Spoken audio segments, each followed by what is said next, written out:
வணக்கம். தாமத திருமண அமைப்பு கொண்ட ஜாதகங்களை பார்த்து கொண்டு வருகிறோம். இன்று ஒரு ஆணின் ஜாதகம் பார்க்கிறோம். ஜாதகர் கடக லக்னம், துலாம் ராசியில் பிறந்திருக்கிறார். லக்னாதிபதி சந்திரனாகி அவர் அமாவாசை சந்திரனாக 4இல் இருக்கிறார். அவர் அங்கே நீச்ச சூரியனுடன் இணைந்து மற்றும் உச்ச சனியுடனும் இணைந்து மிகவும் பாவத்துவமாக இருக்கிறார்.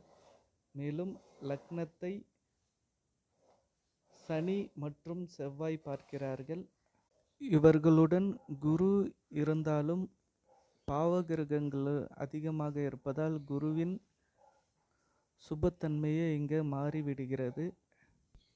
இப்பொழுது திருமண தாமதத்திற்கான காரணங்களை பார்ப்போம். 7ஆம் அதிபதியான சனி உச்சமாக இருந்தாலும் தனது எதிரி கிரகங்களான சூரியன் மற்றும் அமாவாசை சந்திரனுடன் இணைந்து மிகவும் பாவத்துவமாக இருக்கிறார்.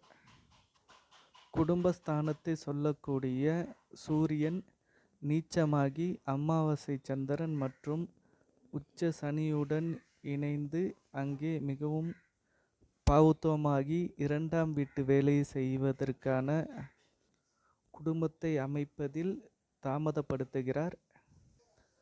ராசிக்கு 7ஆம் இடத்தை நீச்ச சூரியனும்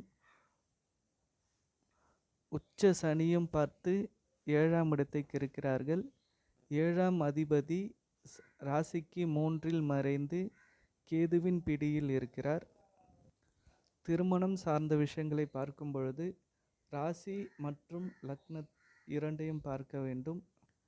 இந்த நபருக்கு லக்னமும் கெட்டு லக்னாதிபதியும் கெட்டு இருக்கிறார். ராசிநாதனும் கெட்டு ராசிக்கு 7ஆம் இடமும் கெட்டு இருக்கிறார்.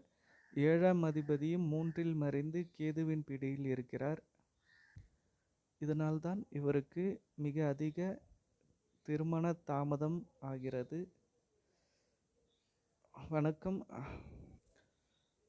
ஜாதகத்தின் சந்தேகங்கள் மற்றும் விமர்சனங்கள் வரவேற்கப்படுகிறது. நன்றி.